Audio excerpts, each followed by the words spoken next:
بسم اللہ الرحمن الرحیم۔ السلام علیکم ورحمۃ اللہ وبرکاتہ۔ الحمد للہ والصلاة لنبیہ محمد وآلہ وصحبہ اجمعین، اما بعد۔ حاضرین و ناظرین، یہ درس نمبر 1908 ہے اور آج سورۃ الدخان مکیہ کی تفسیر کا آغاز ہو رہا ہے، اور ہم اس درس میں ابتدائی 6 آیتوں کی تلاوت اور تشریح کریں گے، آیت نمبر 1 تا 6۔ چلیے سب سے پہلے ہم ان 6 آیات کی تلاوت کرتے ہیں، لفظی ترجمے اور ترجمے کے بعد تشریح کرتے ہیں۔ اعوذ باللہ من الشیطان الرجیم، بسم اللہ الرحمن الرحیم۔ حامیم والکتاب المبین، انا انزلناه في ليلة مباركة انا كنا منذرين فيها يفرق كل امر حكيم امرا من عندنا انا كنا مرسلين رحمة من ربك إنه هو السميع العليم صدق اللہ العظیم۔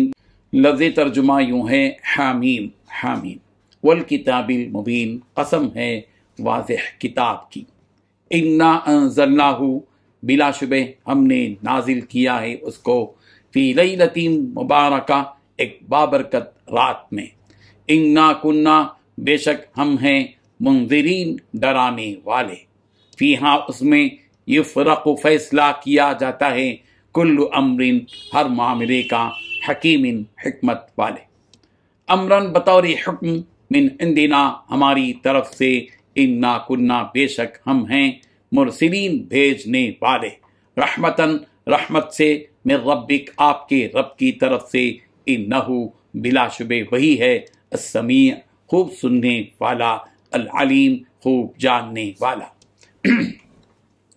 ترجمہ یوں ہے، حامیم، قسم ہے اس کتاب کی جو حق کو واضح کرنے والی ہے کہ ہم نے اسے ایک مبارک رات میں اتارا ہے، کیونکہ ہم لوگوں کو خبردار کرنے والے تھے۔ اسی رات میں ہر حکیمانہ معاملہ ہمارے حکم سے طے کیا جاتا ہے، نیز ہم ایک پیغمبر بھیجنے والے تھے تاکہ تمہارے رب کی طرف سے رحمت کا معاملہ ہو، یقیناً وہی ہے جو ہر بات سننے والا، ہر چیز جاننے والا ہے۔ حضرت ابو ہریرہ رضی اللہ عنہ سے مروی ہے، رسول اللہ صلی اللہ علیہ وسلم نے فرمایا، جس نے سورہ حامیم الدخان یعنی سورہ دخان رات میں پڑھی تو وہ صبح اس حالت میں کرے گا کہ 70,000 فرشتے اس کے لیے مغفرت کی دعا مانگ رہے ہوں گے۔ یہ ترمذی کی روایت، حدیث نمبر 2888۔ تلاوت کردہ ان 6 آیتوں میں 7 باتیں بیان کی گئی ہیں۔ پہلی بات، قسم ہے اس کتاب کی جو حق کو واضح کرنے والی ہے۔ دوسری بات، ہم نے اس کتاب کو ایک مبارک رات میں اتارا۔ تیسری بات، ہم لوگوں کو خبردار کرنے والے تھے۔ چوتھی بات، اسی رات میں ہر حکیمانہ معاملہ ہمارے حکم سے طے کیا جاتا ہے۔ پانچویں بات، ہم ایک پیغمبر بھیجنے والے تھے۔ چھٹی بات، انہیں بھیجنے کا مقصد یہ تھا کہ تمہارے رب کی طرف سے رحمت کا معاملہ ہو۔ ساتویں بات، یقیناً وہی وہ ذات ہے جو ہر بات سننے والی اور ہر چیز جاننے والی ہے۔ بزرگان محترم، سورہ زخرف کے بعد ہم سورہ دخان کی تفسیر کا آغاز کر رہے ہیں۔ یہ سورت بھی سورہ زخرف کی طرح حروف مقطعات سے شروع ہو رہی ہے، جس کے معنی اور مراد جس کے سلسلے میں تفصیلی بحث پچھلی سورتوں میں ہو چکی ہے کہ اس کے معنی اور مطلب کو اللہ تعالیٰ ہی جانتے ہیں، اور اس صورت میں بھی اللہ تعالیٰ نے قرآن کی قسم کھا کر اس کے نزول کے سبب اور اس کی فضیلت بیان کی۔ چنانچہ اللہ تبارک و تعالیٰ نے فرمایا کہ قسم ہے اس کتاب کی، یعنی قرآن مجید کی، جس نے ہر چیز کو انسان کے سامنے کھول کھول کر بیان کر دیا جس کی اسے ضرورت ہے، چاہے وہ دینی معاملات ہوں جیسا کہ فرائض، حرام، حلال، جائز، ناجائز، حق، باطل وغیرہ وغیرہ، اور دنیاوی معاملات جیسا کہ معاشرت، کاروبار، حقوق وغیرہ، اور اگر ہم قرآن مجید کا مطالعہ کریں گے تو اس نتیجے پر ضرور پہنچ جائیں گے کہ اس قرآن مجید میں جہاں عقائد یعنی توحید، رسالت، شرک، آخرت وغیرہ سے متعلق تفصیلات موجود ہیں، بالکل اسی طرح عبادات یعنی نماز، روزہ، زکوٰۃ، حج، قربانی، عمرہ وغیرہ کی تفصیل بھی بیان کی گئی ہے۔ نیز زندگی کے مختلف پہلوؤں سے متعلق ہدایات بھی دی گئی ہیں۔ نکاح، طلاق، خلا اور ازدواجی زندگی سے متعلق مختلف امور، وراثت، وصیت اور دیگر معاملات سے متعلق احکام بھی موجود ہیں۔ مسلمانوں کو چاہیے کہ وہ قرآن مجید کا مطالعہ کریں۔ آقر نے ہر مضمون کے تحت آیات کو 1360 صفحات پر مشتمل ایک ضخیم کتاب روح قرآن میں جمع کیا ہے۔ اس کتاب کا مطالعہ کریں تو پتہ چلتا ہے کہ قرآن مجید نے کس قدر ہماری رہنمائی مختلف پہلوؤں، مختلف مضامین اور مختلف عنوانات کے تحت کی ہے۔ اللہ تعالیٰ فرمانے ہیں کہ اس مبارک کتاب کو ہم نے ایک مبارک رات میں نازل کیا ہے۔ وہ مبارک رات کون سی ہے؟ اس میں علماء تفسیر کا اختلاف۔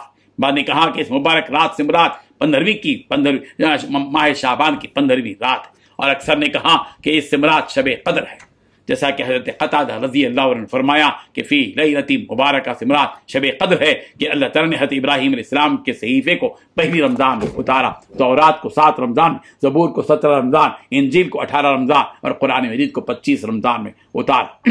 اس کتاب کے اتارنے کے مقصد سے متعلق اللہ تعالیٰ نے فرمایا کہ اس کا مقصد یہ ہے کہ لوگوں کو جہنم سے ڈرایا جائے تاکہ وہ ہماری نافرمانی کرنے سے بچ جائیں۔ یہاں پر صرف ڈرانے کا لفظ استعمال کیا گیا، جبکہ اس کتاب کے ذریعے ایمان والوں کو بھی طرح طرح کی بشارتیں اور خوشخبریاں دی گئیں۔ تو اس کا جواب یہ ہے کہ جب ایک مخالف چیز کو بیان کیا گیا ہو تو دوسری مخالف چیز اس کے ضمن میں خود بخود آ ہی جاتی ہے۔ مگر مثلا صبح اگر کہا جائے تو اس کا مطلب یہ ہے کہ اس کے مقابل میں شام ہے، دن کہا جائے تو اس کا مطلب یہ ہے کہ اس کے مقابل میں رات ہے، چھاؤں کہا جائے تو اس کے مقابل میں ظاہر ہے کہ دھوپ ہے۔